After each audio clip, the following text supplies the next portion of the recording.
Olá, bom dia a todos e a todas. Sejam bem-vindos a mais um evento da Escola Superior do Ministério Público, Centro de Apoio Operacional. Hoje aqui o nosso promotor de justiça, Adriano Godoy. Bom dia, Adriano. Bom estar contigo em outro evento. Hoje também nosso colega promotor de justiça aqui na nossa sala, a Tamara. Prazer estar aqui contigo, querida Tamara. E também é um prazer receber aqui a Ana Lara Camargo de Castro. Prazer, Ana Lara, estarmos aqui hoje nesse ambiente virtual, quem sabe futuramente também no ambiente presencial aqui da nossa Escola Superior de Goiás, para tratar de um tema relevante, stalking e cyberstalking, obsessão internet e amedrontamento. Eu já acompanhei, já acompanho a Lara em outros trabalhos, principalmente aqui na área, né, relacionada a acordos. Eu tenho seu livro, Ana Lara, já li inteiramente, nós já até falamos sobre isso já por mensagens no nosso no WhatsApp. E eu agradeço muito a sua participação hoje aqui com esse tema de hoje e fico muito feliz de poder aqui recebê-la na Escola Superior do Ministério Público do Estado de Goiás. Eu passo a palavra para o Adriano, para que possa fazer a sua apresentação devidamente. Adriano, a palavra está contigo. Muito obrigado, Marcelo. É uma satisfação, uma honra, mais uma vez, poder participar de um webinar promovido pela escola, pela área criminal do Centro de Apoio, e na manhã de hoje receber a Ana Lara Camargo de Castro. Agradecê-la imensamente por ter aceito o nosso convite e poder participar desse movimento, né, desses dias, como eu disse, tão importantes no que diz respeito à temática da violência de gênero, da violência doméstica. Então, é realmente uma grata satisfação. Não poderia também deixar de agradecer mais uma vez a equipe da escola que nos dá todo o suporte para promovermos esses eventos online, ainda online, né, infelizmente, como a gente dizia, mas se Deus assim o permitir, em breve a gente vai poder estar todos juntos e trocando aí as nossas experiências, as nossas ideias aí, porque é isso essa que é a parte boa desses eventos, né? A gente poder, em comunhão, trocar as ideias e as reflexões sobre os temas mais importantes aí que tocam ao Ministério Público. E também, né, eu quero agradecer aqui a presença da Tamara, nossa colega, que foi uma das idealizadoras desse evento e que tem trabalhado tão bem, né, juntamente com os colegas de Goiânia e os demais colegas do Estado, num tema que realmente é muito caro ao Ministério Público. O Ministério Público tem que tomar uma posição efetiva, né, institucional, em relação à temática, em prol das vítimas, especialmente. O Ministério Público, hoje, a persecução penal ela é muito importante, penso eu, mas nós também temos que verificar e analisar a questão das vítimas. E talvez no tema isso tenha uma relevância muito grande.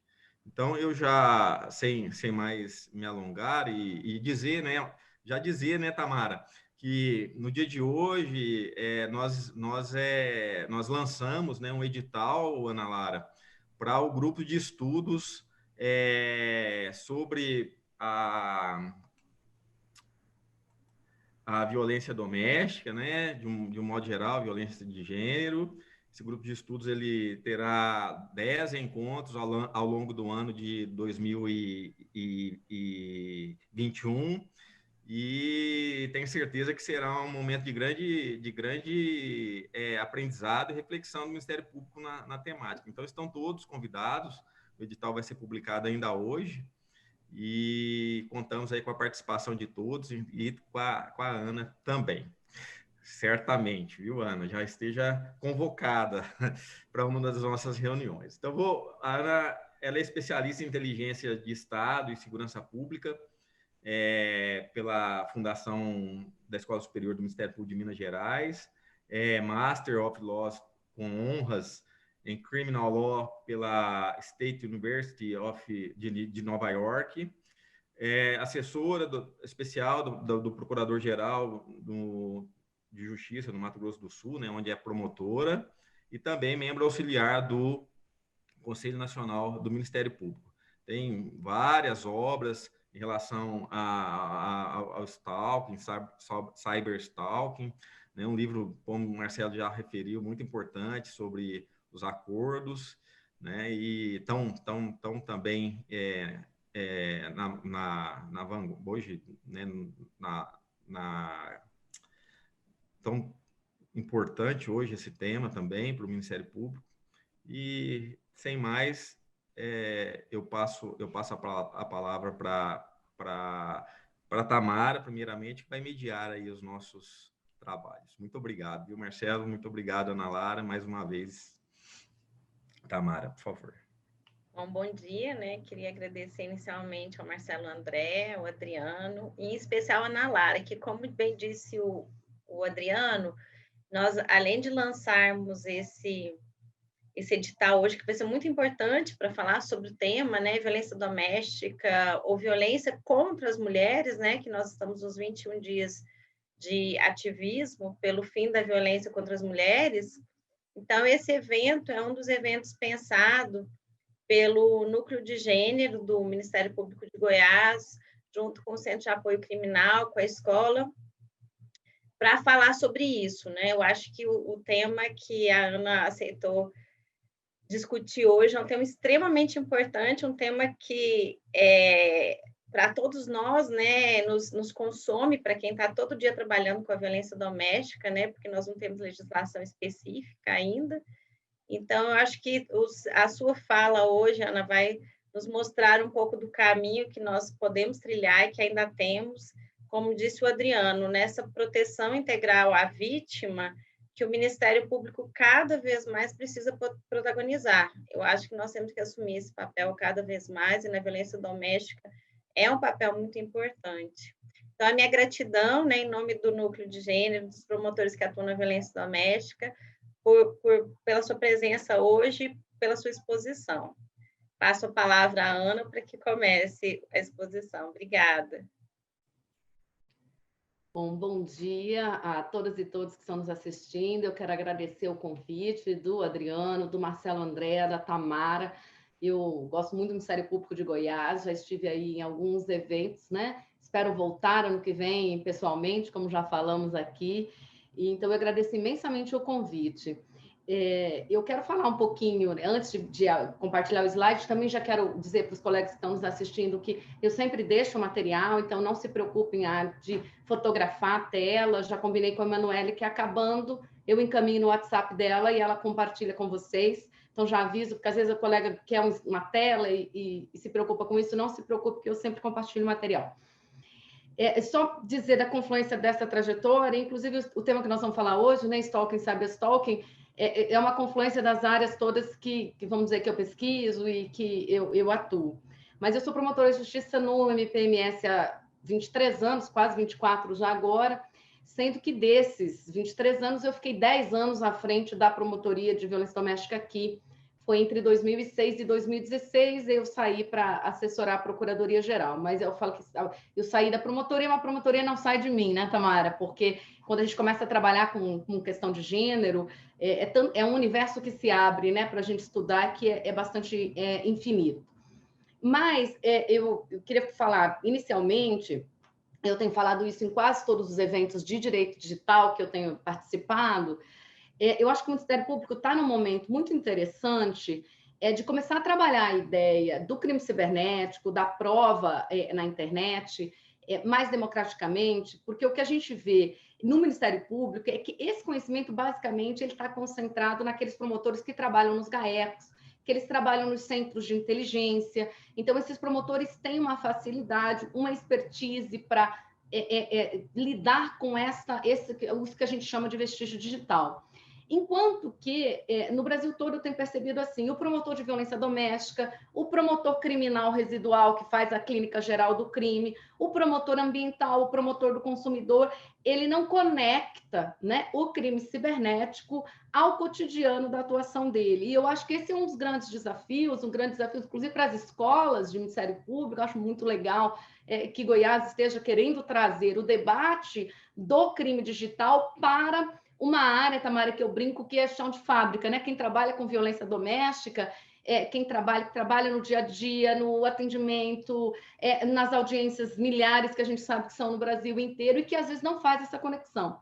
O que aconteceu comigo é que, diferente, eu fui de GAECO, né? Eu sou uma promotora muito antiga, como falei, fui da primeira geração entre 2002 e 2005, quando Chico Lins morreu lá em Minas, foram criados, né, os grupos nos estados onde não tinham, né? Já tinha alguns precursores, como era o caso de São Paulo, como era o caso da PIC do Paraná, e eu fui convidada pelo procurador-geral na época para montar o GAECO aqui, fiquei entre 2002 e 2005, mas eu sou tão antiga que eu sou da era da interceptação telefônica também.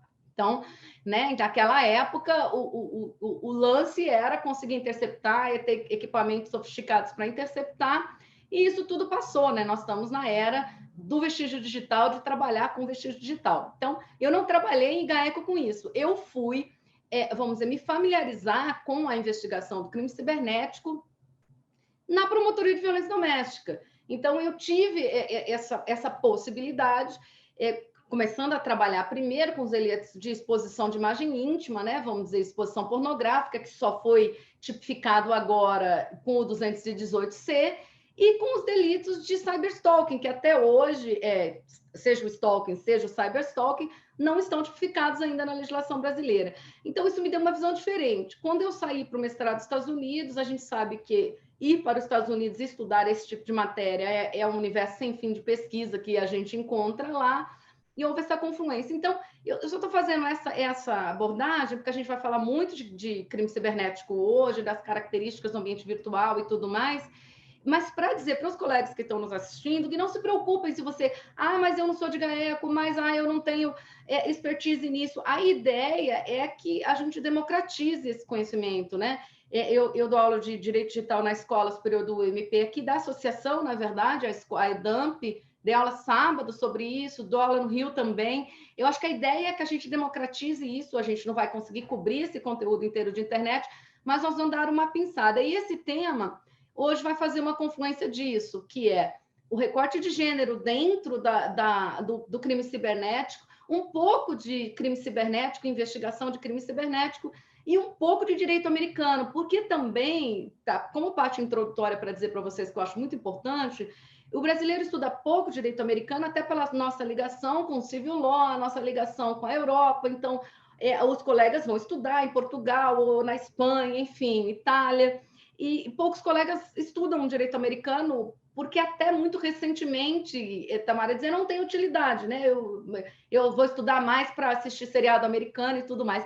Mas isso mudou, isso começou a mudar com a ascensão da Lava Jato, a ascensão dos acordos, as técnicas de negociação, alguns estándares que passaram a ser muito invocados no âmbito da Lava Jato, como o estándar de prova criminal, além da dúvida razoável, que hoje já aparece na jurisprudência, tanto dos TRFs, quanto do STJ, quanto do STF.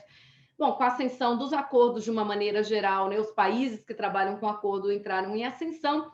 E quando a gente trata particularmente de crime cibernético, conhecer direito americano é muito importante, porque nós trabalhamos com empresas, servidores sediados, né, provedores de aplicação, sobretudo, sediados nos Estados Unidos, com ou sem filial, sucursal no Brasil.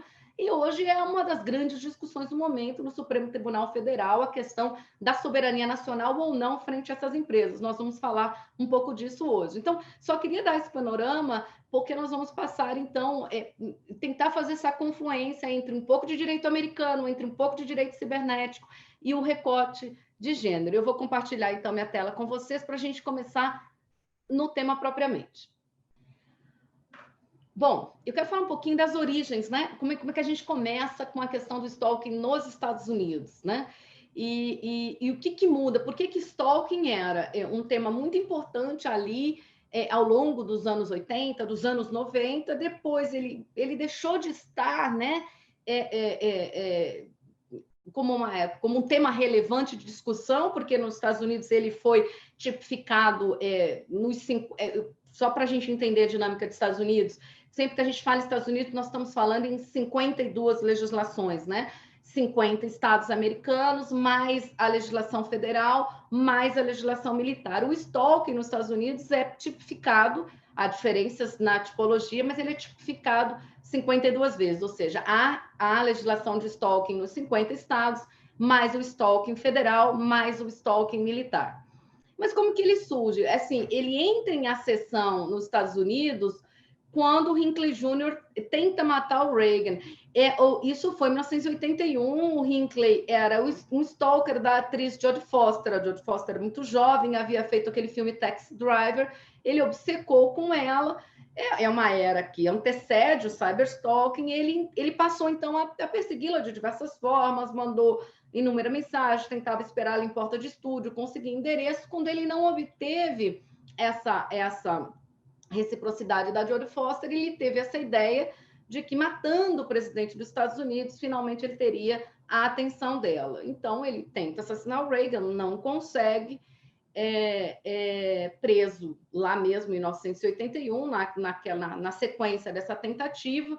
Inclusive, ele é um dos poucos, isso a título só de curiosidade, uma das poucas pessoas que tentou matar um presidente americano e está em liberdade hoje. Ele ficou preso de 81 a 2016, ele foi solto em 2016, até porque ele foi considerado, né, vamos dizer, incapaz ou relativamente incapaz dentro do modelo americano, que a gente não vai ter como cobrir aqui, ou seja, ele não pegou uma perpétua, enfim, ou uma pena de morte, porque lá, como sabemos, a pena de morte é aplicada no sistema federal. Bom, mas a saber, esse tema entra em grande ascensão, e aí se começa a ser estudado não só no âmbito do direito, mas no âmbito da medicina, da psicologia. Ele entra no debate americano, então lá nos anos 80, com a prisão do Hinckley.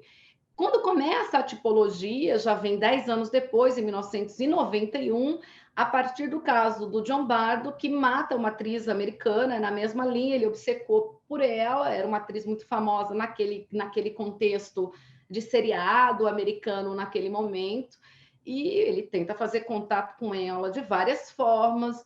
Da mesma forma, ele consegue acesso, ele contrata um detetive particular para conseguir acesso a registros dela, e onde ele pudesse obter o endereço, e ele consegue, junto a um similar a um Detran lá nos Estados Unidos, endereço dela. Ele acaba matando essa atriz, e a partir daí, isso foi na Califórnia, sai a primeira legislação de stalking.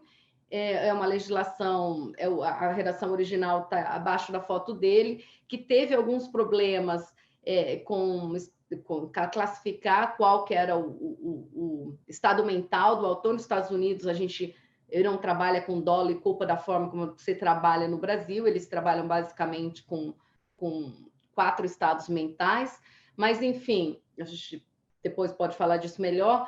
Mas aí, a partir dessa tipificação, que é uma tipificação da Califórnia, isso vai sendo tipificado no país todo, e, como eu falei, até meados, para o fim dos anos 90, há 52 legislações de stalking nos Estados Unidos, e isso está muito assentado.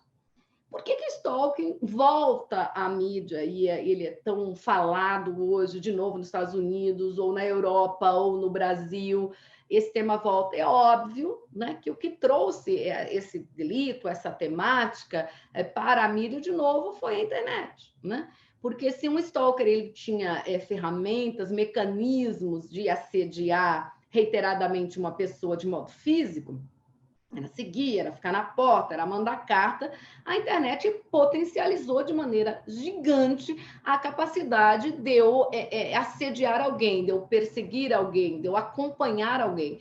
Tanto que stalking, assim, para a juventude que está em rede social, é um termo até de brincadeira, é um termo jocoso, em que as pessoas falam, eu estou stalkeando meu crush, eu estou stalkeando aquela menina que eu gosto, de uma forma jocosa, uma maneira de dizer que eu estou acompanhando aquela pessoa seguidamente, né? Sem interpretar isso como algo ilícito, mas é evidente que esse stalkeamento que eu faço de alguém nas redes sociais, que eu faço de alguém na internet, não é o mesmo que caracteriza uma conduta típica, mas ele é tão comum, a ideia de que a internet me dá ferramentas para que eu possa acompanhar constantemente a vida de alguma pessoa que me interessa. Isso entrou no cotidiano das pessoas a partir da ascensão, não só da internet em si, mas a ascensão especialmente das redes sociais e aí mais adiante dos smartphones. Então, esse é o cenário que nós temos hoje, por que esse tema está tão na moda novamente. Mas o que é, então, stalking, né? Stalking, na verdade, é uma expressão que vem da ideia de caça, né? É aquele movimento que você faz para esperar, para dar o bote na sua presa, né? É aquele acompanhamento que você faz da presa para escolher o momento certo de dar o bote. Ele vem é um termo de caça, e ele é incorporado dentro da legislação americana, enfim, da legislação do mundo todo, para ser entendido como comportamento doloso e que seja habitual, que seja reiterado, e mais ao fim da nossa fala de hoje nós vamos falar um pouquinho de prova e como às vezes é complicado fazer a prova do stalking, porque, por exemplo, no âmbito da violência doméstica, essas ocorrências são muito mal registradas, né? A gente não tem tipo penal específico, elas costumam ser registradas no 65 da Lei de Contravenções Penais, né, gente? Perturbar a tranquilidade por assinte ou outro motivo reprovável, que é o brinco, que é o nosso crime bombril, né? Quando a gente não tem outro delito na legislação penal, a gente vai lá no 65, tudo incomoda, tudo perturba a tranquilidade, a gente tipifica lá.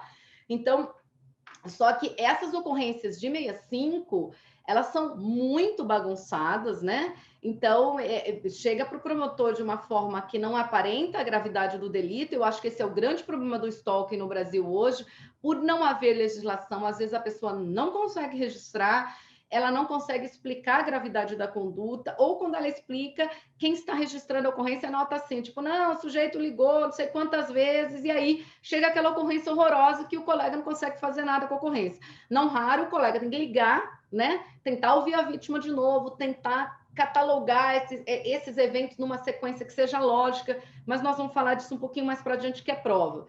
Mas esse comportamento, para caracterizar o stalking, ele tem que ser habitual, ele tem que ser reiterado. E esse curso é um curso de conduta, né? É um curso de conduta de importunação, de perseguição, de assédio, né? A gente sabe que tem alguns projetos de lei do Brasil que têm usado especificamente a palavra perseguir, o verbo perseguir, ou a palavra perseguição.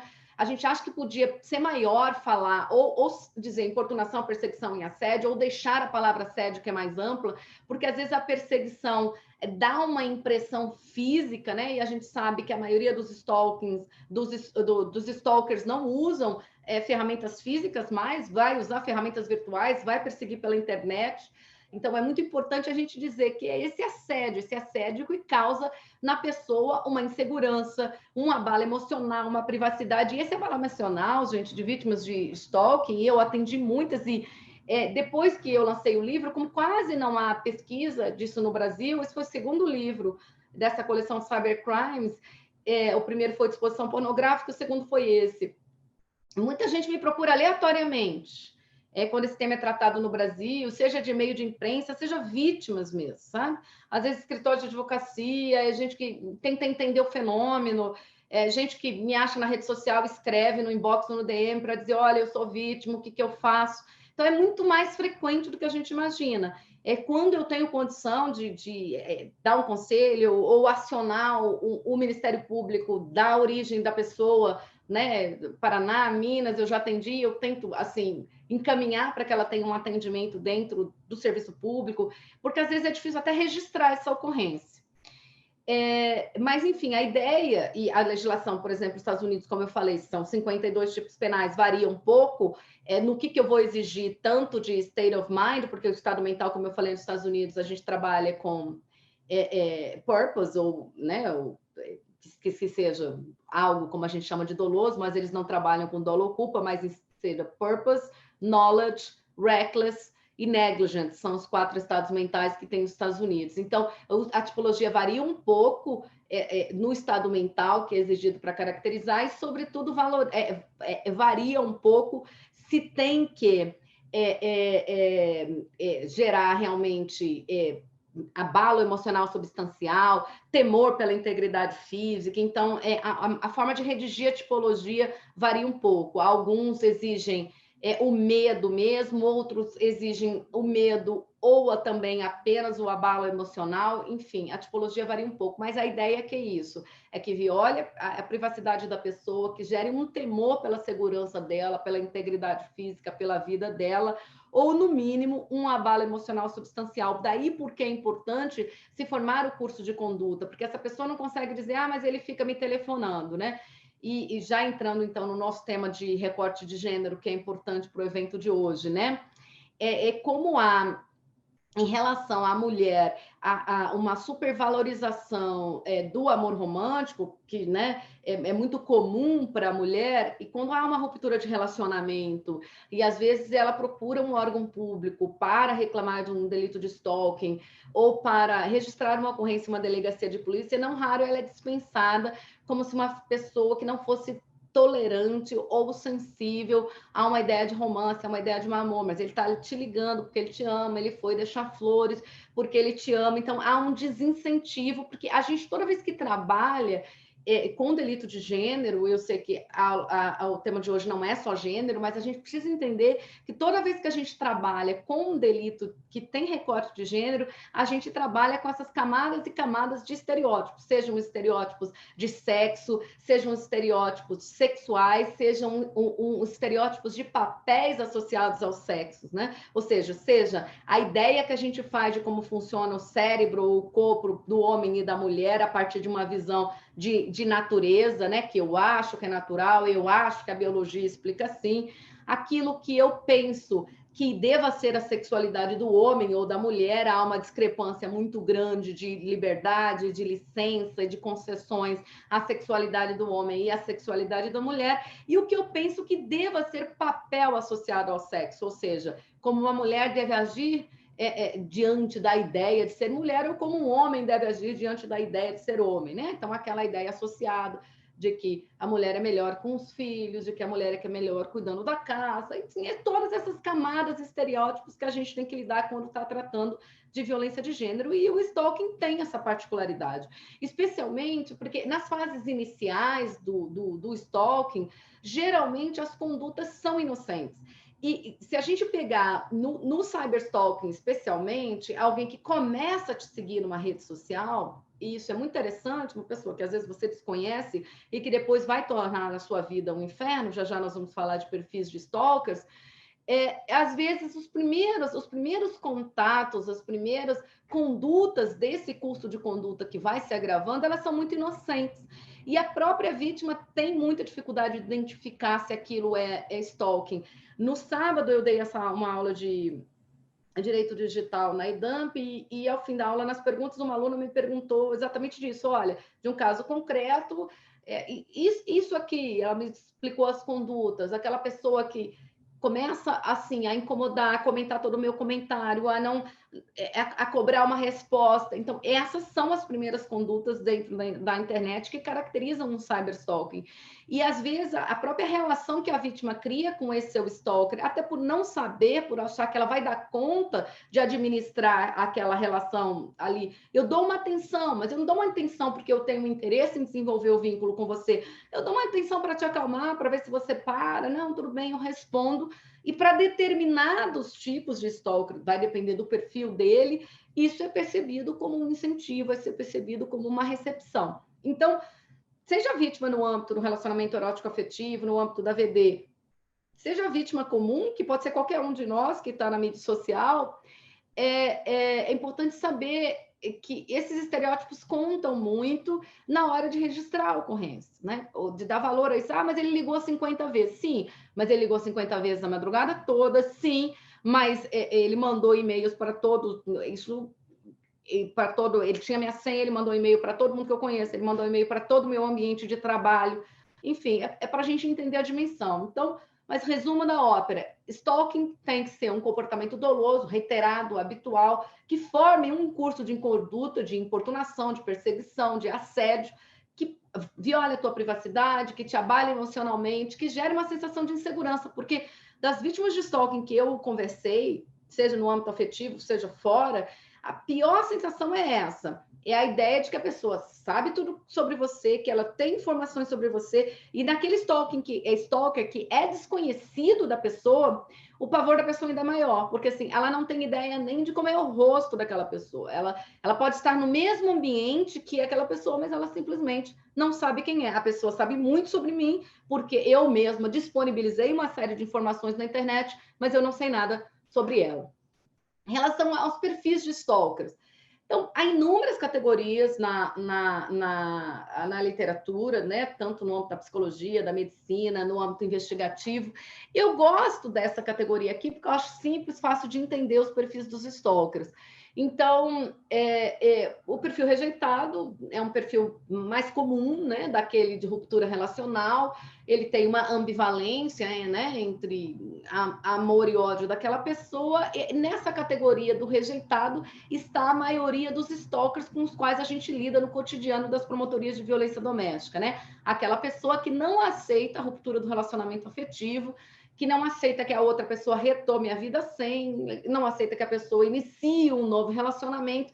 Esse é o nosso stalker cotidiano, esse que a gente registra no 65 da Lei de Contravenções Penais, que a gente faz medida protetiva, aquela pessoa que não para, simplesmente ela não para de assediar, de importunar a vida da sua namorada, ex-companheira, enfim. Esse é o perfil mais comum, o que a gente lida.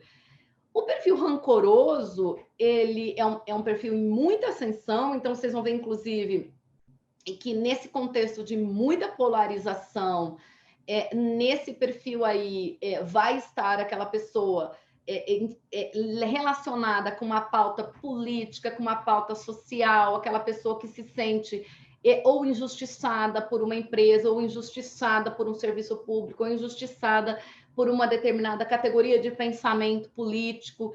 E isso está em muita ascensão, né, com a era da internet. Eu estava vendo os estudos americanos recentes e é muito interessante, me chamou a atenção que essas categorias de assédio e stalking na internet, o percentual maior da última pesquisa americana foi político, né? A motivação foi política, não foi de gênero, não foi de raça. A motivação desse assédio reiterado foi de questão política, e porque eu acredito que essa polarização muito grande, essa facilidade da gente dizer as coisas na internet tem potencializado isso. Mas o stalker rancoroso, ele é uma categoria em muita ascensão e ele não necessariamente tem a ver com uma relação pessoal que eu tenha com alguém. Essa relação, às vezes, nasce especialmente a partir da internet, diante de uma determinada pauta que eu tenho e que eu exiba na internet, uma pauta política, uma pauta social, enfim.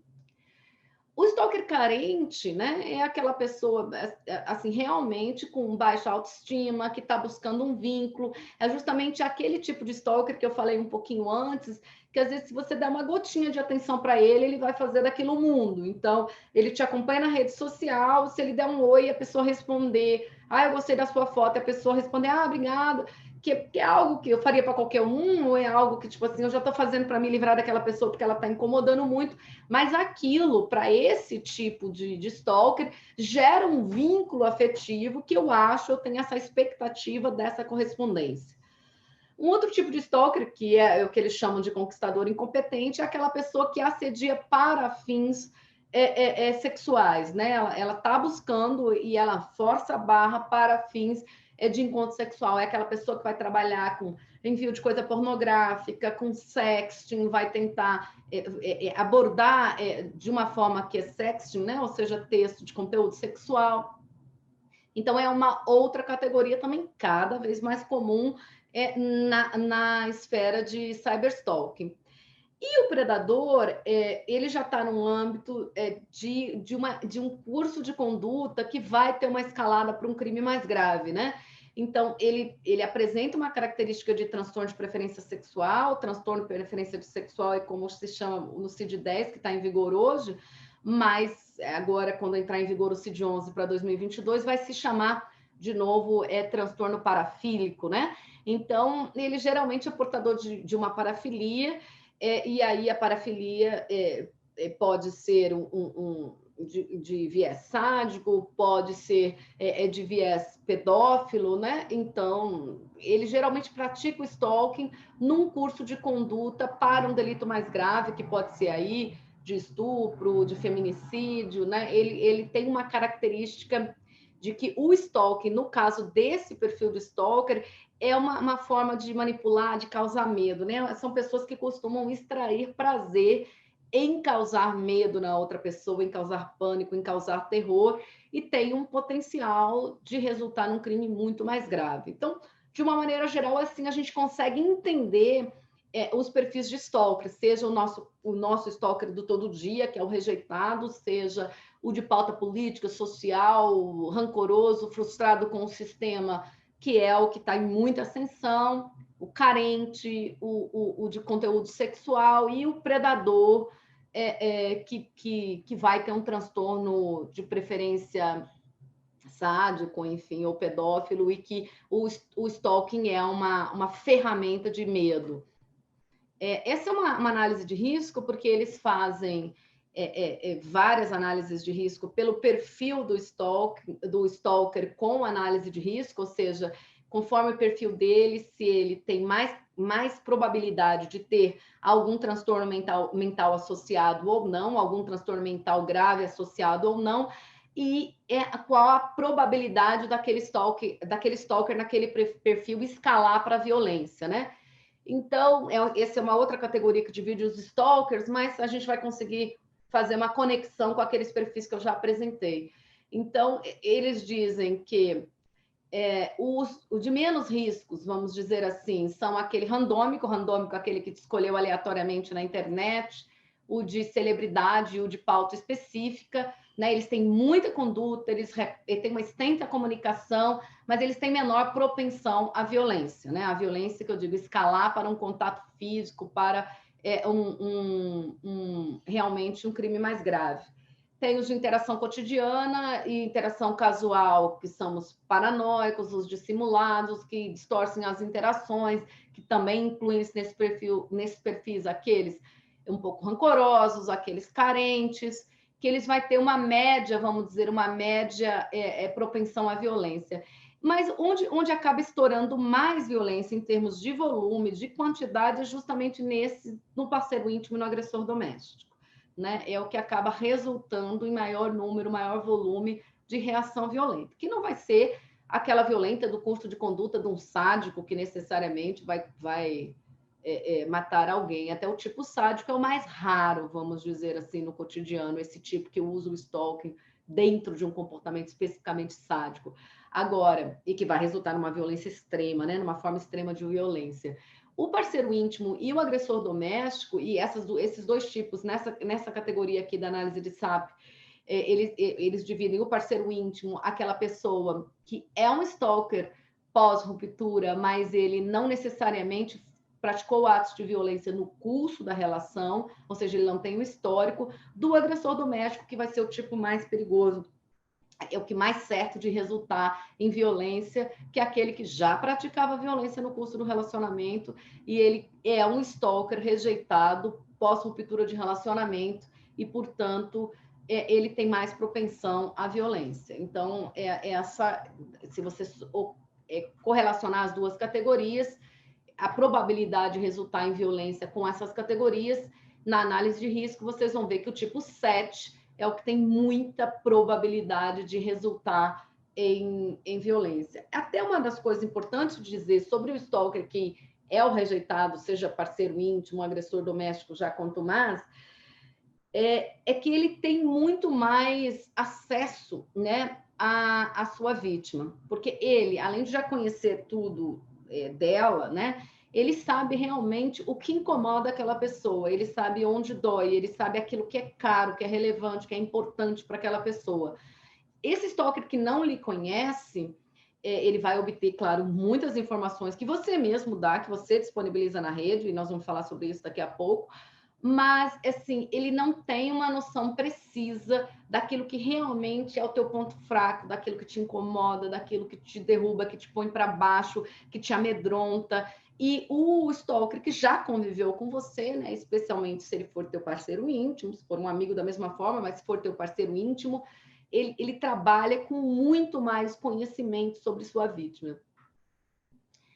E essa divisão de curso de conduta, ela é interessante porque eles vão dizer o seguinte, ó, esse curso de conduta, de coletar informação, de fazer inúmeros contatos chatos, importunadores, mas que não são ameaçadores, e essa etapa do stalking é uma das etapas mais complicadas, gente, porque, como eu falei, as pessoas não conseguem depois comprovar na polícia ou em juízo que aquilo é uma conduta de stalking, porque é muita chatice não ameaçadora. Eu não vou lá e digo para você, olha, eu vou te matar, olha, eu vou te estuprar, né? Não, eu importuno a tua vida, eu faço da tua vida um inferno, eu ligo, eu faço contato, eu te sigo na rua, eu faço contato com teus familiares, com teus amigos, eu escrevo nas tuas redes sociais, mas eu não faço uma ameaça concreta e às vezes a polícia não registra nada, né? Nem como perturbação da tranquilidade.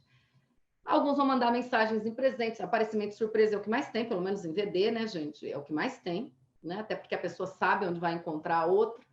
Vai fazer uma comunicação falsa de crime, na internet muito hoje, agora, os danos à imagem e honra é o que mais tem de condutas de cyberstalking na internet. Vandalismo, violação de domicílio, e a ameaça velada ainda era muito comum, né? Quando era stalking físico, ela ainda era mais comum, né? Ou mandar animais mortos, ou mandar cartas com sangue, ou deixar objetos estranhos. Isso também é uma conduta muito associada ao stalking físico. Agora as formas modificaram de fazer isso, né? Essas coisas são enviadas por WhatsApp ou dentro das redes sociais. E a conduta de pet abuse é muito associada ao stalking. Nos Estados Unidos, eles têm muitos estudos de abuso de animais relacionados a perfis de agressores domésticos. Eu, quando estudava nos Estados Unidos, trabalhava num centro de atendimento a vítimas de violência, chamava-se Family Justice Center, um centro de atendimento a vítimas de violência doméstica, e quando a gente fazia um roteiro de entrevista para a admissão do caso, e quando a gente fazia análise de risco para encaminhar para o judiciário apreciar o nível de risco para conceder o que a gente chama no Brasil de medida protetiva, mais ou menos como hoje se tem o formulário de risco, né, nas promotorias de violência doméstica, que foi recém-implantado aí pelo CNMP e CNJ, nos Estados Unidos isso é muito comum há muito tempo, e uma das categorias que é presente nos formulários de risco, pelo menos no estado de Nova York, onde eu trabalhei, é o pet abuse, né? Para medir, né? O abuso de animais é um marcador muito grande da potencialidade daquilo se agravar e para uma violência mais radical, mais extrema, né? Porque o pet abuse tem um marcador de insensibilidade daquele agressor muito grande. O pet abuse também é muito associado aos stalkings como marcador de potencialidade de frieza, de violência extrema, de sadismo e tudo mais, né? Eu não sei se vocês já trabalharam, eu já trabalhei com violência doméstica, com abuso de animais, e realmente é muito horrível de ver, né? Quando a pessoa vai lá, enfim, e deixa claro que ela está escalando essa conduta para um crime mais extremo. Mas essas condutas que estão aqui nesse listão da tela, essas todas acontecem aí em pelo menos 50% dos casos de stalking. Agressão física e estupro já vai acontecer em cerca de 25% dos casos de stalking e escalar para um feminicídio ou homicídio em 2% dos casos de stalking. Essa é a pesquisa que leva à montagem desse quadro.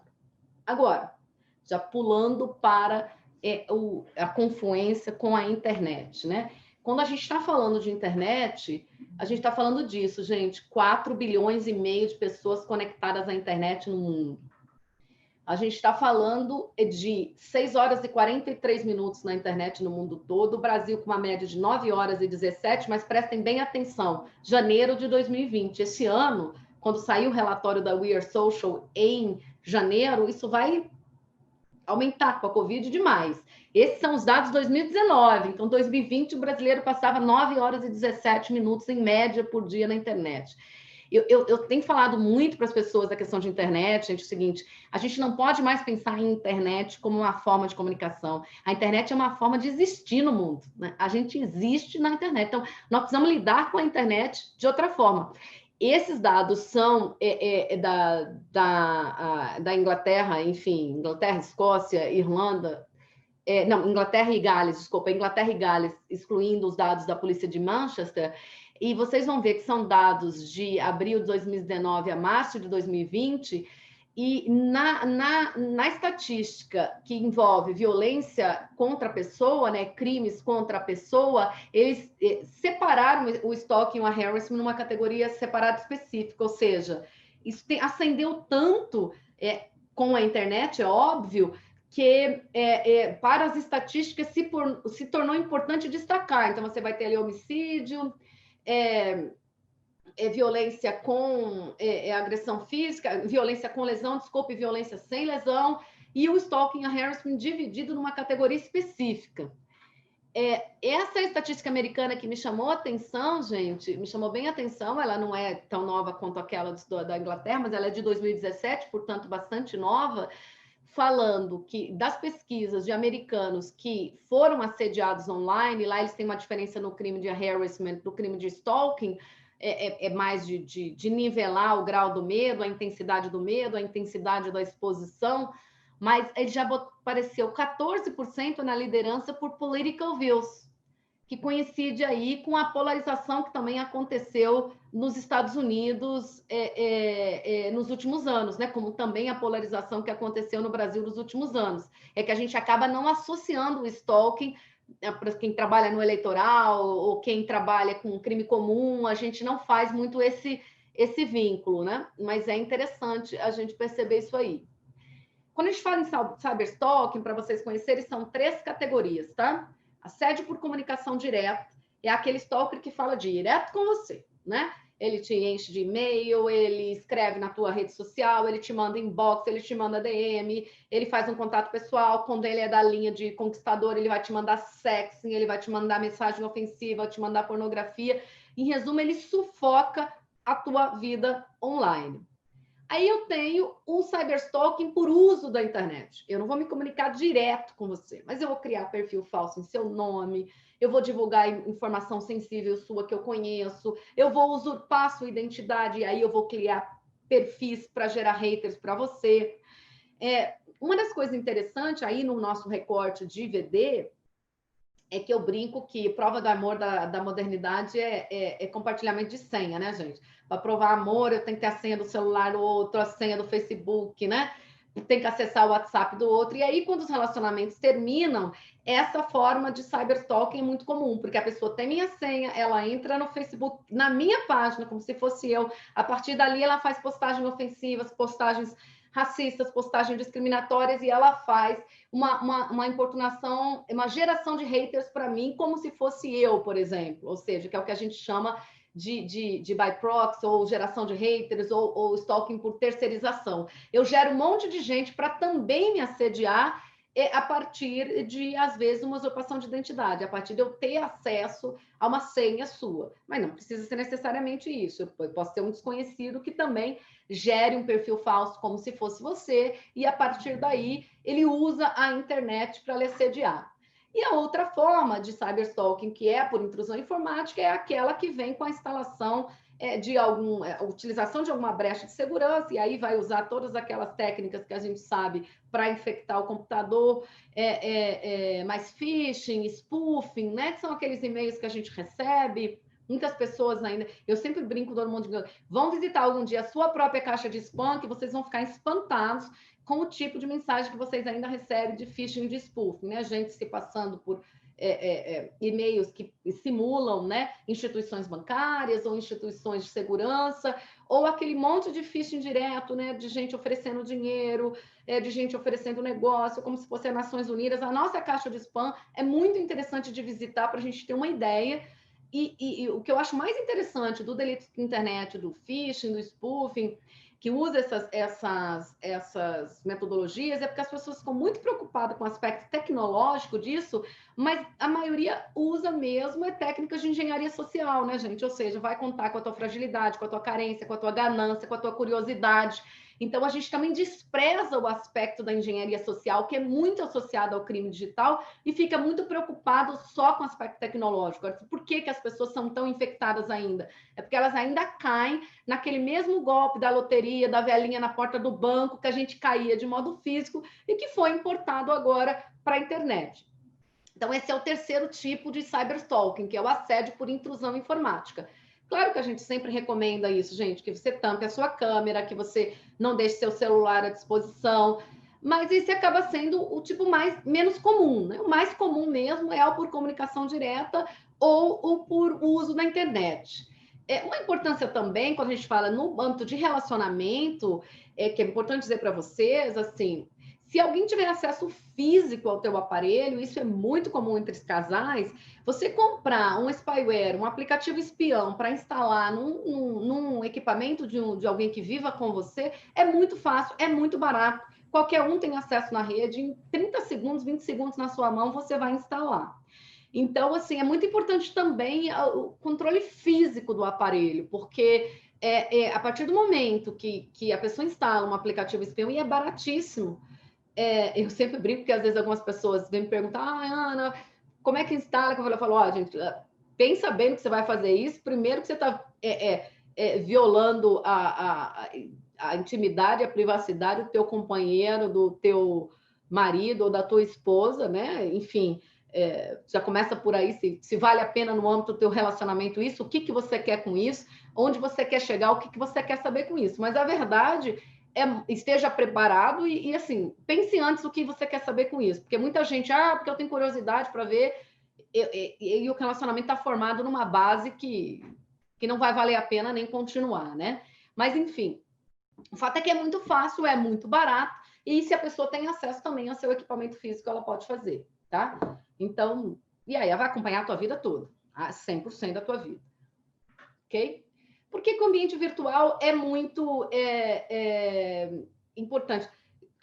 Eu estou chegando já no fim do tempo, mas eu acho que eu levo mais uns 15 minutinhos para acabar, pode ser, ok? Porque acho que a gente cobre a matéria, mas aí vocês vão me dando tempo. Me dando tempo, dizendo a hora de parar. Eu acho importante deixar as características do ambiente virtual aí, são muito importantes. Eu quero destacar que o anonimato é muito interessante, porque o anonimato era muito relevante no ambiente cibernético, quando a internet começou. Ele ainda é, quando a gente está tratando de crimes praticados na internet, especialmente por organizações criminosas, sejam crimes financeiros, sejam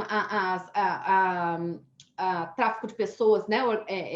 Crime organizado para fim de tráfico de pessoas, crime organizado para fim de abuso e exploração de crianças e adolescentes, mas o anonimato deixou de ser muito relevante nesses crimes relacionados à honra, né? Parece que as pessoas hoje têm um prazer, um gosto direto de mostrar a cara, né? Quando ofende, de assumir uma posição polarizada. Então, do ponto de vista sociológico, essa característica do anonimato é muito interessante hoje, porque se perdeu esse desejo grande que tinha de anonimato. Amplificação, né? Você não tem condição de medir o alcance disso, aquilo vai permanecer, você vai ser cativo daquele avatar indesejado que foi criado para você. Até hoje há uma relativização de padrão ético na internet, ou seja, eu acho que aquilo que eu faço no ambiente cibernético não é tão grave, não é tão relevante quanto aquilo que eu faço na vida real, é uma brincadeira, pode ser apagado.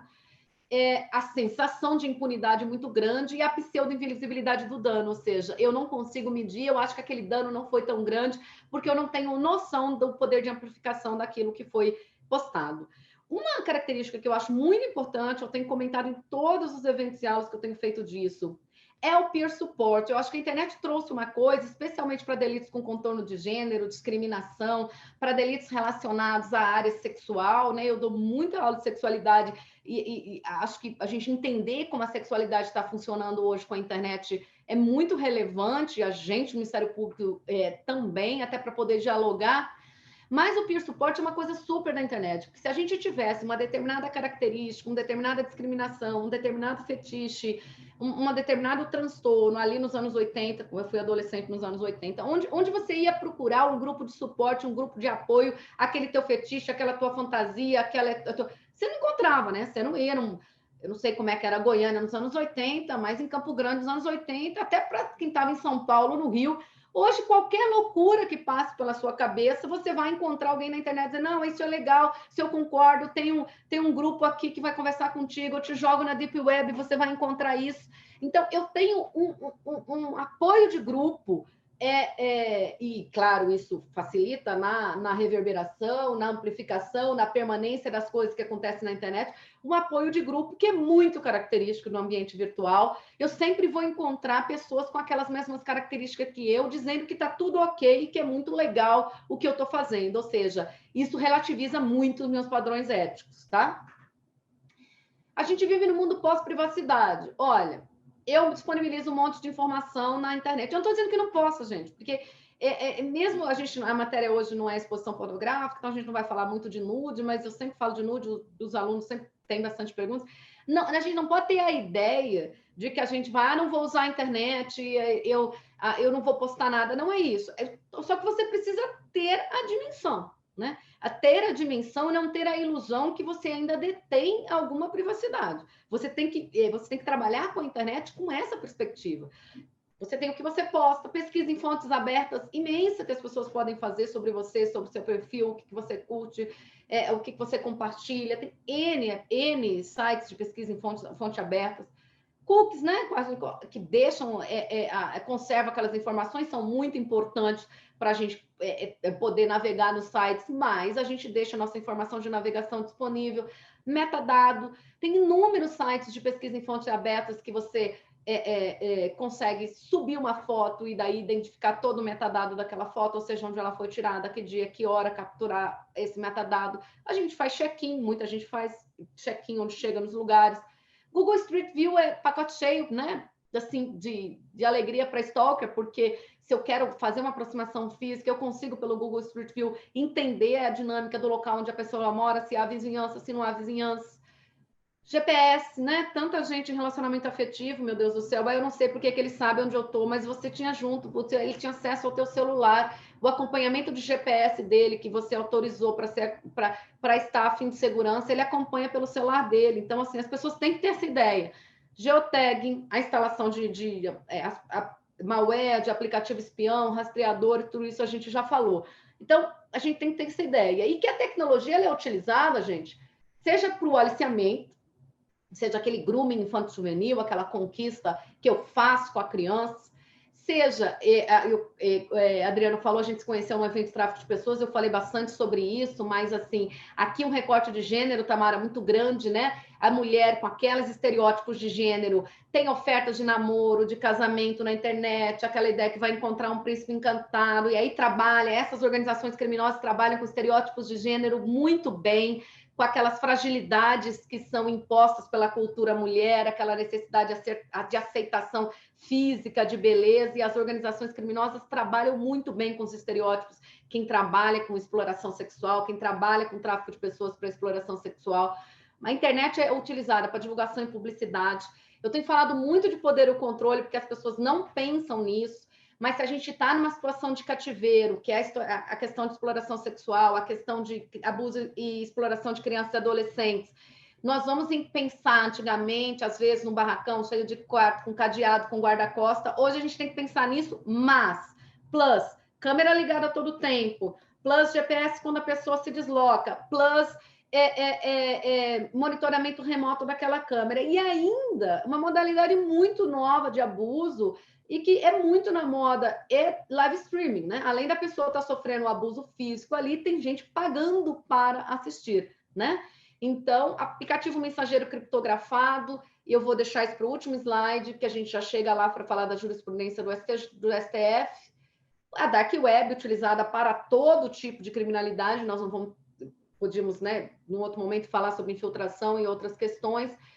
E a sextorção, né, que a gente também não tem tipificação no Brasil, né? Alguns promotores estão trabalhando como estupro virtual, mas Às vezes dá, às vezes não dá, às vezes configura ou não, né? Não está sedimentado. Da mesma forma que a gente precisava de uma legislação de stalking, a gente precisava de sextorção, ou seja, que é aquele tipo de chantagem que é feito para pedir mais imagens de cunho sexual. Crime cibernético, próprios são aqueles que somente praticados pelo meio informático, impróprios aqueles também praticados por meio informático. A maioria dos crimes cibernéticos são impróprios, né? Tem um projeto de lei, passou no Senado agora, essa semana, está indo para a Câmara, inclusive colocando como qualificado furto e estelionato pelo meio cibernético, que é muito bom. É uma luta da gente que escreve sobre direito cibernético, quer dizer que o legislador precisa colocar isso como causa de aumento de pena, seja na parte geral, seja na parte especial, seja como crime qualificado, porque quando passou, Tamara, 218C não passou, ele botou lá no tipo penal, divulgar por qualquer meio, e aí colocou como causa de aumento de pena a vingança ou a relação íntima de afeto. E a gente tem insistido que o legislador não faça isso, porque por conta daquelas características do ambiente virtual que a gente falou, um crime praticado na internet ele é muito mais danoso. Um stalking físico é uma coisa, um stalking que usa ferramentas virtuais é outra questão. E o legislador está agora caminhando para isso, vai mudar o estelionato e o furto, né? Furto mediante fraude, o estelionato qualificado especificamente pelo uso da internet. Eu acho que vai passar, saiu agora, aqui, se vocês se interessarem, eu posso mandar depois, o projeto de lei do Senado essa semana. E eles também estão aumentando a pena por aquele delito da Lei Carolina Dickmann, que é o delito de invasão, que era de JEC, e inclusive quando havia subtração ele era absorvido pelo furto, eles estão aumentando a pena para tirar do JEC, e estão mexendo no CPP na questão de competência, dizendo que a competência do crime cibernético é o domicílio da vítima. Tá? Então, vem novidade por aí. Vestígio digital, só para a gente entender, pode estar em suporte físico ou pode estar diretamente no provedor. Daí, portanto, eu sei que a aula de hoje não é isso, não é investigação digital, mas eu quero falar sobre esses últimos elementos probatórios para a gente fechar. Quando você trabalha numa promotoria de ponta, de chão de fábrica, de todo dia, a primeira coisa que tu tem que conversar com a tua vítima é para ela não apagar o conteúdo, porque as pessoas que trabalham com esse tipo de delito têm que saber que as vítimas trabalham com minimização, autoculpabilização e negação como defesa psíquica. Ela vai lá e apaga tudo que está no aparelho dela, por exemplo, de mensagem que ela recebeu, ela vai lá e exclui a conta dela da rede social, e quando ela faz isso, ela acaba com a nossa investigação. Necessariamente o celular vai ter que passar por perícia? Não. Mas se ela tiver, por exemplo, as conversas de WhatsApp que caracterizam o stalking dentro do celular, ela não pode apagar, porque ela vai ser levada para a delegacia para um auto de constatação no mínimo. Às vezes não vai precisar de uma perícia, mas as delegacias bem instruídas pelo promotor, elas sabem que no dia do registro da ocorrência, quando a vítima aparece com o celular, aquela pessoa que está registrando a ocorrência, ela vai abrir o celular conforme a indicação da vítima, vai entrar no WhatsApp da vítima, por exemplo, vai entrar no hall de chamada e dizer: constato que na data tal, tive acesso ao aparelho tal e constatei 100 ligações, e constatei. O auto de constatação é uma prova muito relevante, a vítima não pode apagar. Às vezes vai ter uma questão de perícia, de autenticidade, vai. Mas aí as pessoas me perguntam: Ana, mas por que não pode o print? Não é que não pode o print é um início de prova. A questão é que nós temos, por exemplo, quando nós estamos falando de WhatsApp, nós temos aplicativos também baratíssimos aí na nossa loja de app, que é o WhatsApp fake, né? É quando eu faço aula física, eu sempre brinco com alguém, mostro com alguém, por exemplo, eu simularia eu mandando uma mensagem para o Adriano, ele mandando para mim ou com a Tamara. Esses aplicativos, gente, eles são igualzinho à interface do WhatsApp. Se você não paga o aplicativo, vai ter uma marca d'água, vai ter um marcador ali dizendo que aquilo é o WhatsApp fake. Mas se você pagar, e é baratinho, $5, $10, não sei, mas é tudo baratinho, é isso que eu quero dizer para vocês. Não tem marca d'água nenhuma. Então, é só o print, alguém pode invocar. Não, mas ela forjou essa conversa, porque eu pego, por exemplo, eu tenho o Marcelo André no WhatsApp, eu já converso com ele, eu sei a foto que ele tem no WhatsApp que ele usa. Eu vou lá, abro, recorto a fotografia dele, crio uma conversa falsa com ele no WhatsApp e dou print. Então, assim, a defesa vai invocar isso? Não sei, pode ser que sim, pode ser que não, mas a questão o auto de constatação elimina isso, porque no auto de constatação eu vou no aparelho, o aplicativo WhatsApp fake é o aplicativo WhatsApp é outro, então eu vou constatar que aquela conversa estava realmente lá, que veio efetivamente daquele número. Então, isso é uma coisa relevante, assim, quem assim, não consegue, e a gente não consegue trabalhar com perícia nesse volume de promotoria de crime comum. Então, a gente vai ter que trabalhar orientando as delegacias um bom auto de constatação, fazer um roteiro e tudo mais. Outra coisa que é muito importante, o URL. Quando nós estamos falando de postagens ameaçadoras ou perturbadoras, assediadoras em rede social, nós temos que capturar o URL. O URL é o link, gente. Cada postagem tem um URL. A fotografia tem uma URL própria, a postagem, o comentário tem uma URL própria. Então, a gente tem que capturar cada URL, porque quando se começa a tratar de crime cibernético com os provedores, primeira coisa que eles vão pedir é a URL. E a jurisprudência do STJ é muito pacífica, que quando eu quero indisponibilizar uma URL, ou seja, eu quero tirar aquele link do ar, por exemplo, determinar o Google que tire do ar, determinar um provedor de busca que tire do ar, eu tenho que informar a URL específica que eu quero tirar do ar, porque um provedor de busca como o Google, um provedor de busca como o Bing, ele não tem responsabilidade de fazer filtro, ele não pode fazer censura, ele não pode fazer filtro, tá? Então, isso é muito importante também. Capturem a URL. Isso o promotor não sabe. A pessoa chega com print também na rede social e ele não pede para capturar a URL. Aí, outra coisa, queridos colegas, chegou crime cibernético para você em rede social. Primeira coisa que você vai fazer, você vai entrar no LERS do Facebook, que é o sistema de law enforcement no Facebook. Facebook, Instagram, WhatsApp é o mesmo grupo. Twitter tem LERS também. Quem não tiver LERS, você vai ter que fazer por e-mail. É o pedido de guarda, de preservação de vestígio, né? Para registros de acesso à internet, para provedor de aplicação 6 meses, provedor de comunicação 1 ano. Aí as pessoas falam, e conteúdo, Ana Lara? E conteúdo? O Marco Civil não diz o período de guarda, muitos colegas trabalham por analogia com os 6 meses que são dados para os registros de acesso à aplicação, que são os das redes sociais. O de conexão é o que vai identificar o IP que liga naquele computador, a gente não tem tempo de cobrir isso, mas podemos voltar para detalhar como é que faz uma prova digital. Mas nesse curto espaço de tempo, quero deixar essa dica para os colegas. Vocês, nesse primeiro momento, vocês têm que fazer a preservação. Porque senão a primeira coisa que a empresa vai dizer, que o provedor de aplicação vai dizer, é que ele não tem mais. Porque não foi feita a guarda. Mesmo que está fora do prazo. Ah, mas já chegou para mim depois de 6 meses. Não importa. Você faz o pedido de preservação. Ele pode dizer, ó, já passou o prazo, eu não tenho. Mas se ele não disser, você tem como conseguir assegurar, obter essa prova, né? A gente tem várias complicações, especialmente com o grupo de Facebook. Quando você quer conteúdo de mensagem, eles não fornecem, porque eles seguem a legislação americana, eles não se curvam à legislação brasileira, embora está em território nacional, mas outras empresas não. Se você vai trabalhar com nuvem de Apple, se você vai trabalhar com Microsoft, os e-mails de Microsoft, eles fornecem o conteúdo, sim, das comunicações privadas armazenadas. Autoconstatação, já falei, preservação, já falei, prints e links. Não deixem as vítimas excluírem as contas. Eu estou perturbada com stalking, desativa, querida, não exclui a conta. Se excluir a conta, na hora que o MP pedir para o provedor, ele vai dizer, não tenho mais. Então, teu primeiro passo é dizer, quer sair? Desativa, não exclui. Primeiro passo, preservação. Nós vamos pedir preservação, guarda do Marco Civil da Internet, é o primeiro passo. E o que eu falei é o log, né? Nos Estados Unidos, a gente tinha uma folha, eu fiz aqui para a promotoria de violência doméstica quando eu trabalhava, e nada mais do que uma tabela, colunas, em que a pessoa ia anotando, como se fosse numa agenda. Dia tal, ele me procurou, né? Que hora que foi e tal. Quando ia registrar a ocorrência, levava pronto o log. E nos Estados Unidos, eles trabalham muito com log, porque senão não tem como catalogar, porque as condutas de um stalker são muitas. Esse é o nosso último slide, estejam de olho.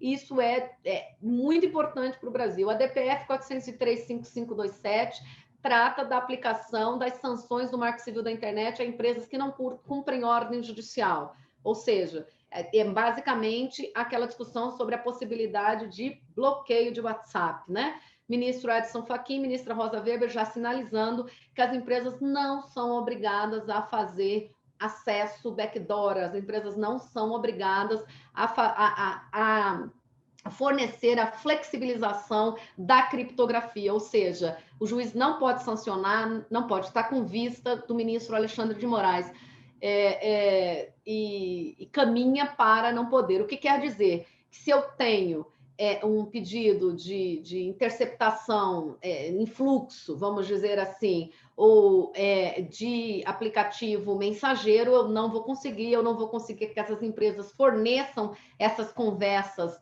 entre as pessoas, seja passadas, seja em tempo real. Claro, se eu aprender o celular da pessoa e a pessoa tiver ou no aparelho ou na nuvem, é outra história, tá, gente? Mas eu estou dizendo a ordem judicial que vai para as empresas. O STF sinaliza que não precisa cumprir a ordem judicial, ou seja, o juiz não pode aplicar essa sanção de suspensão porque garante a privacidade das pessoas e a empresa não é obrigada a flexibilizar a criptografia.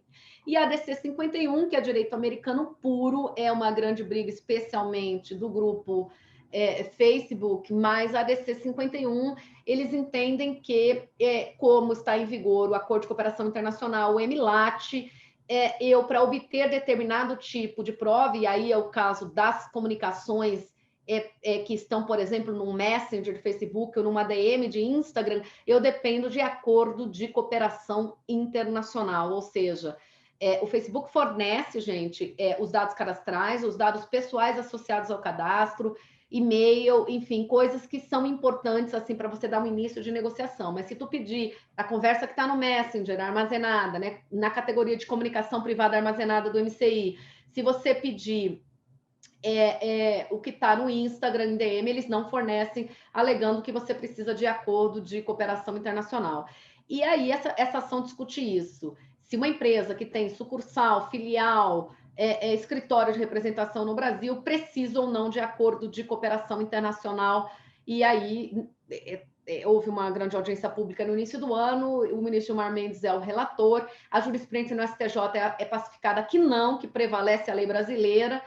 E claro que isso não dispensa da gente ter que entender direito americano, porque tem N provedores que são sediados nos Estados Unidos e não tem escritório aqui que você vai precisar do EMILAT para tirar uma informação de lá. Mas no caso daqueles que têm escritório de representação aqui, essa é a discussão. Mais de 70% dos EMILATs voltam nos Estados Unidos com recusa de cumprimento, seja por os pedidos não terem atingido o standard de probable cause da quarta emenda, causa provável, que é um standard obrigatório para expedição de warrants nos Estados Unidos, seja por esbarrarem em violação à freedom of speech da First Amendment. Então, o Ministério Público Federal tem estimativa que entre 70% e 80% dos EMILATs voltam sem cumprimento, porque o discurso é muito protegido dos Estados Unidos, os provedores não podem fazer filtro, não podem fazer censura. Eu não vou entrar a fundo porque é uma aula inteira, um curso inteiro disso. Há algumas categorias de discurso não protegido que são definidas pela Suprema Corte americana, e se você conseguir trabalhar com uma brecha dessa e conseguir fundamentar probable cause melhor, você vai ter mais chance dos Estados Unidos cumprir. Eu escrevi um artigo recente para a revista do Ministério Público do Rio de Janeiro sobre isso, EMILAT e liberdade de expressão e provedor norte-americano. A revista saiu meio físico, mas deve sair em meio virtual, se vocês quiserem também. É uma revista de distribuição ampla do Ministério Público do Rio de Janeiro, trata especificamente sobre isso. Desculpem ter passado do tempo, gente, eu deveria ter preparado menos slides, mas é uma matéria bem complexa e eu espero ter aí atendido às expectativas de vocês. Obrigada.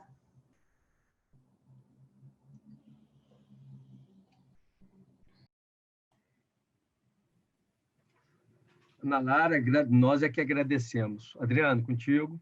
Muito bem, muito obrigado, Ana Lara. A Lara demonstra aí, né, seu amplo conhecimento sobre o tema e especialmente, né, Ana, a gente vê essa necessidade mesmo de conhecer um pouquinho mais, né, do direito norte-americano, especialmente em razão acho que o fenômeno, né, da globalização e desse mundo sem fronteiras, ele nos remete a isso e já nos remete há algum tempo, né? Então, a necessidade de se entender o funcionamento das instituições de fora para a gente conseguir uma melhor, uma efetividade no nosso trabalho. Acho que é um componente bastante importante que o MP também precisa se preocupar. Então, eu pergunto se a Tamara tem alguma colocação, depois eu queria só fazer uma pergunta. eu queria agradecer, né, e dizer que, como o Adriano falou, Ana Lara, já está convidadíssima para o nosso grupo de estudo, porque realmente é um tema na nossa lida diária que traz muita angústia. E é o que você falou. Geralmente, nos GAECos, há uma especialização sobre isso, mas nós que estamos todo dia lidando, temos muitas dificuldades. Muitas dicas que você deu, estava aqui martelando na minha cabeça, olha, precisamos falar com os delegados, precisamos mudar a forma de atuação. Então, assim, realmente eu acho importante ter mais tempo para falar sobre isso, né? E você, com seu conhecimento, com certeza poderá nos guiar para que nós comecemos a trabalhar de uma forma diferente. E eu acho que nós fizemos um curso na ABIN juntas, no início do GAECO, que eu era do GRC, que também sou da primeira formação, e eu acho que nós tivemos algumas semanas na ABIN internadas fazendo curso juntas. Olha só, é coincidência, eu não me lembrava, mas quando você falou, eu falei, nós fizemos curso lá na ABIN em 2002, 2003, acho que foi. Então, você, como eu, é da era da interceptação telefônica, né? Exatamente, daquela época. Tão grande, né? Isso, né? É geracional para nós. Sim, eu sou daquela primeira turma de internos da Exint. Nós dormíamos no alojamento da ABIN. Alojamento, foi sensacional. Tenho muitos amigos ainda desse tempo, Tamara, gente que ficou na minha vida e que eu gosto demais. Márcio Cristino lá de São Paulo, Lilian Pinho. Exatamente, Márcio. Beto Martins, tem muita gente que ainda continua aí, que eu encontro.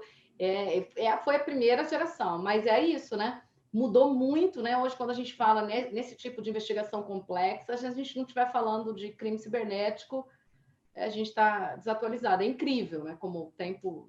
Exatamente.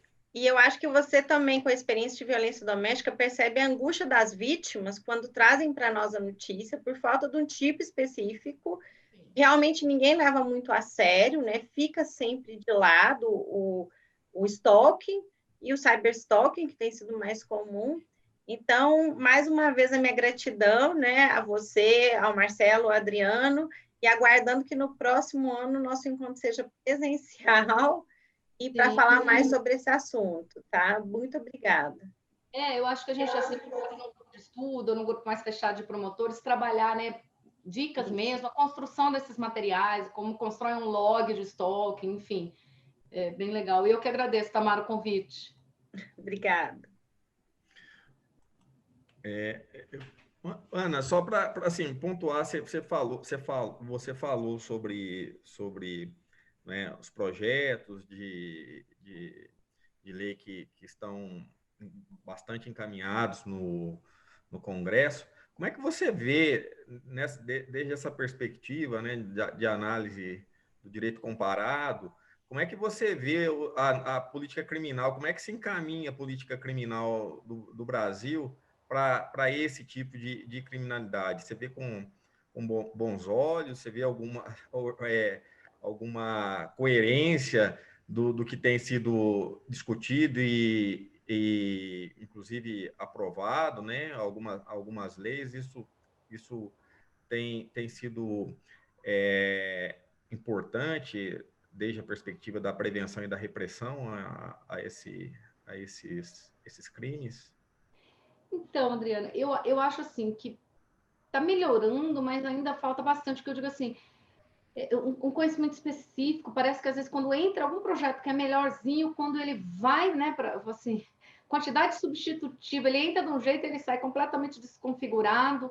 Eu vou dar o exemplo da exposição pornográfica, por exemplo, né? Eles tentaram tipificar pela primeira vez, acho que foi em 2012, com aquele crime de invasão de dispositivo informático, que na verdade tinha nada a ver com o que eles exatamente queriam tipificar. Eles tipificaram um tipo muito fechado, que exigia acesso físico ao equipamento, que exigia a pessoa querendo levar vantagem. Eles estavam pensando mais numa situação de exposição de imagem íntima e fizeram um tipo muito difícil, que a gente não usou para quase nada. Depois fizeram um tipo com pena de jeque, que eles agora vão revisar, cheio de percalços. Aí, agora fizeram o 218C da exposição pornográfica, Mas também, né, Adriana, assim, misturou divulgação de cena de estupro, é um tipo tão confuso que muita gente demorou a se dar conta, a não ser quem lida com isso no cotidiano, né, obviamente, que a gente acompanha isso, se dá conta que agora você tinha uma exposição de imagem íntima tipificada na legislação,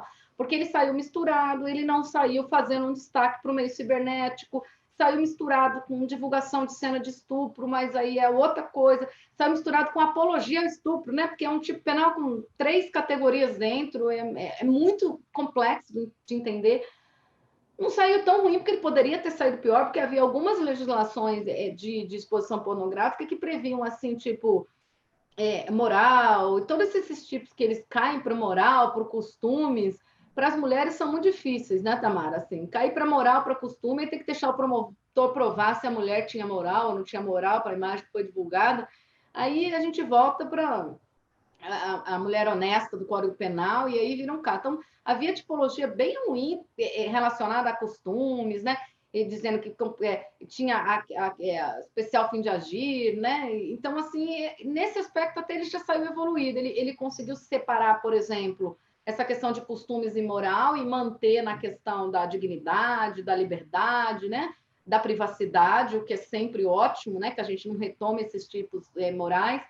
Outra coisa que ele também já saiu separando aquela etapa de obtenção com a etapa de disseminação, porque esse foi um problema no início dessa tipologia de exposição pornográfica nos Estados Unidos, é porque eles diziam que quando a vítima ela mesma compartilhou a imagem, aí não caracterizava porque ela já presumia que a disseminação ia acontecer. Então, uma grande preocupação quando a gente foi trabalhar com isso no Brasil primeiro, quando eu escrevi o primeiro livro, que não tinha lei ainda, né, que é o Exposição Pornográfica, ele é de 2017, era separar essa etapa de obtenção da etapa de disseminação, ou seja, deixar claro que a imagem pode ter sido obtida com consentimento, mas que você obter imagem com consentimento não te dá autorização para disseminar, até porque também a gente conta com estereótipos aí, né, Tamara, da mulher, mas se ela fotografou, se ela mandou porque queria, esse lugar comum que a gente ouve em relação à mulher no Brasil e no mundo todo. Então, nesse aspecto, ele foi feliz. Mas, assim, é muito confuso, tipo, por exemplo. E o stalking vai pelo mesmo caminho. Tem vários projetos, uns muito confusos, Adriano, uns outros mais claros, mais diretos, né? Mas eu acho que ainda caminha. Eu vejo muita gente dizendo assim: não precisa de mexer com nada de tipologia, porque já tem tipos penais suficientes na legislação para cobrir. Mais ou menos, né? Por exemplo, o stalking. Você pode usar o 65? Você pode, mas você há de convir comigo que um tipo do Decreto-Lei de 1941, né? Vai cobrir a complexidade de um ambiente virtual, gente. É um negócio que pode usar, pode, né? Você pode, você não precisa, mas aí você tem que trabalhar, como agora eles estão trabalhando na qualificadora do furto, na qualificadora do estelionato. Claro, você vai ter N delitos cibernéticos, esses de phishing, de spoofing, que são furto e estelionato, ok, não há dúvida. Mas você vai trabalhar com isso da mesma maneira que você trabalha um furto comum, né? Um bate-carteira, é isso? Então, assim, eu acho que é importante a gente entender que a dinâmica é outra. Eu acho que nós estamos atrasados. Eu acho que nós estamos bem atrasados, né? Parece que é uma... Vai falar do estupro sexual com a sextorção, assim, dá um trabalho danado para o promotor, é bem complicado. Me parece que existe uma certa, às vezes até uma certa confusão, né, no que diz respeito à categorização dessas tipologias, não é? Se eu vou enquadrar qual bem jurídico especificamente que deve ser protegido, então fica aquela aliás, né, vamos aqui ser bastante, afinal a gente trabalha com isso o dia todo. E eu me recordo da sua fala lá em Brasília, naquele encontro, né? Da importância do MP enquanto... que é o MP que faz com que a jurisprudência aconteça e evolua, não é? Porque nós que damos a primeira interpretação dos fatos na moldura legal. De modo que é uma certa esquizofrenia, né, que a gente vive hoje de algum tempo para cá no que diz respeito à construção da legislação penal. Então, você tem furto que é hediondo e o roubo não é. Isso é só para dar um exemplo, né? E por aí nós vamos, né? Adriana, isso que você falou, eu acho muito importante deixar essa mensagem para os colegas, sabe? Nós somos os senhores da tipologia no Brasil, e o Ministério Público tem se descurado um pouco disso, né? É claro que a interpretação vai ser pela formação da jurisprudência, não há dúvida, mas quem primeiro acolhe a tipologia, né?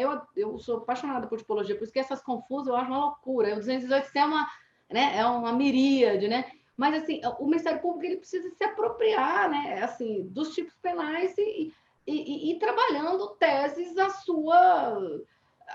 ao seu entendimento, né? O caso nesse evento que o Adriano está comentando é um evento que a gente fez relativo a tráfico de pessoas para exploração sexual, e houve uma grande discussão de alguns palestrantes que me antecederam, até porque pessoas de academia, ou defensoria pública, ou advogados, com todo respeito, estavam interpretando um tipo assim, com a questão da tipologia relacionada ao consentimento, né, Adriana? Ao consentimento para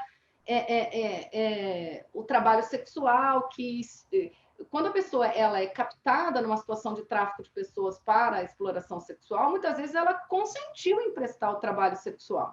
Mas a minha questão é que eu nunca consenti em ser explorado sexualmente. Então, é o promotor que tem que fazer essa construção de que há uma diferença entre trabalho sexual e exploração sexual. Então, o promotor não pode ficar com pudor em relação a isso e ele mesmo já discriminar a vítima. Ah, mas ela consentiu? Não, amigo. Ela consentiu porque ela achou que ela estava indo, por exemplo, num tráfico internacional para um país onde o serviço de prostituição é regulamentado. No Brasil, a prostituição mesmo não é crime. Né? Crime é a exploração do trabalho sexual, mas o trabalho sexual não é crime. Quando ela está indo para o estrangeiro, ela está indo para um país onde ela sabe que o serviço sexual, o trabalho sexual é regulamentado, e há muitos, a gente pode discutir se isso deu certo ou não deu certo no mundo, modelos de prostituição no mundo, ok.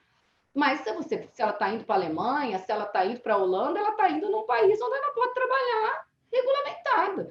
Então, assim, ela não está indo para ser explorada, ela está indo achando que ela vai prestar um trabalho. Então, ela não consentiu nunca, se você for pegar o tipo penal, ela nunca consentiu em ser explorada. Ela não disse, não, eu estou consentindo em ir traficada e explorada. Então, nós temos que interpretar a tipologia de outra forma. Como assim? Ah, mas aí se ela deu o consentimento, não configura o tipo. Ela deu o consentimento, não configura o tipo. Não, amiga, é você que tem que trabalhar. Ela deu o consentimento para quê? Não, eu dei o consentimento para ser contratada para prestar trabalho sexual numa boate na Alemanha. Eu não dei consentimento para ficar trancada numa casa com passaporte retido, né? E sem receber e sem poder voltar no meu país. Então, é uma questão assim que a gente também não pode largar a tipologia, né? Nós somos os cuidadores dessa tipologia, nós que vamos construir, né? Essa tipologia foi assim, né? Na história da Maria da Penha todinha, não só questão de tipologia, né? A Maria da Penha não trouxe tipologia específica, mas na questão de construir a interpretação dos diversos dispositivos dessa lei. O Ministério Público teve que acolher a lei e construir, porque ela veio e não tinha. Você vai pesquisar o quê na jurisprudência? Não, eu vou estar trabalhando e eu vou brigar. E eu vou lembrar especial, recurso especial, recurso extraordinário, mas especialmente recurso especial, porque o que constrói essa jurisprudência, essa solidificação da interpretação da lei são os recursos especiais que nós levamos ao STJ, foi assim com a Maria da Penha. Tenho a alegria de que uma grande maioria dessas teses saíram aqui do Mato Grosso do Sul para a consolidação dessa jurisprudência, mas você tem que vir de baixo, você tem que vir pré-questionando nas alegações finais, você tem que entregar isso pronto para o teu procurador de justiça que leva para os tribunais superiores a tua tese. Assim foi com o artigo 16 da Lei Maria da Penha e com várias outras questões da Lei Maria da Penha. Então, definitivamente, Adriana, assim, o promotor não pode se descurar disso. Ah, eu vou pegar uma interpretação que está pronta, porque a mulher deu consentimento. Consentimento do quê? Vamos começar a discutir consentimento no Brasil. Né? Nós não começamos a discutir consentimento no Brasil. Então, o que a lei fala que é consentimento? O que é consentimento? É o promotor que vai dizer o que é consentimento. Ele vai fazer a prova do consentimento ou não e do que foi consentido. Então, isso é muito importante, né? Esse carinho do Ministério Público pela tipologia, eu acho. Perfeito, muito bem. Então, saímos aqui com, pelo menos, dessa última fala 2 lições, né? Termos um carinho pela tipologia e, consequentemente, nós atentarmos, né, para a questão do consentimento, que nos leva ao começo da nossa conversa, né? Que é o Ministério Público também cuidar da vítima. Acho que a pretensão, né? A persecução criminal movida pelo Ministério Público perpassa hoje, sem dúvida nenhuma, por esse viés. Muitas das vezes, uma persecução criminal, ela acaba que causando muito mais danos do que a gente imagina. É evidente que a gente não pode abrir mão disso, mas também nós precisamos mirar na questão desses cuidados, o encaminhamento às redes de proteção e por aí vai. Bom, da minha parte, eu agradeço mais uma vez, Ana Lara. É sempre uma satisfação ouvi-la, viu? Eu agradeço muito você ter atendido aí mais uma vez o nosso convite. O MP de Goiás está sempre aberto, portas abertas para você, e já foi feito, e eu reforço o convite para participação aí numa das datas aí do nosso grupo de estudos, para, com certeza, debater outros temas aí que são tão importantes para o nosso dia a dia. Que esse é o objetivo do nosso trabalho, e essa parceria que foi feita ao longo desses últimos quase 2 anos, né, Marcelo? Que é trabalhar questões que dizem respeito mesmo ao dia a dia do Ministério Público. É evidente que nós não podemos abrir mão da dogmática, abrir mão, né, da teoria, mas as discussões, elas têm que ser discussões que nos tocam no dia a dia, que nos tocam na nossa atividade, lá na audiência, lá na hora de fazermos nossos recursos, que é isso que vai fazer com que mudemos a realidade dessa nossa sofrida sociedade. O Ministério Público, acho que como defensor do regime democrático, ele tem essa obrigação mínima de fazê-lo dessa forma. Muito obrigado, Ana. Marcelo? Obrigada, foi um prazer. Obrigado. Tamara, quer falar alguma coisa? Marcelo, só agradecer novamente, né, e aguardar o próximo encontro com a Ana Lara. Ela já deixou vários questionamentos prontos para mais uns 2 ou 3 encontros. Temos pelo menos uns 50 temas. É verdade. Gratidão pelo convite, por ter aceito esse convite nosso, Ana Lara, mais uma vez, e até a próxima, então. Obrigado, Ana Lara. O Ministério Público de Goiás agradece muito a sua participação nesse evento, por meio dos nossos órgãos, tá bem? Até um próximo encontro, e todos nós estamos muito agradecidos. Então, encerro aqui mais um evento da Escola Superior, com a parceria com o Centro de Apoio Criminal e com o nosso núcleo de violência de gênero. Um abraço a todos. Tchau, tchau. Obrigada, gente.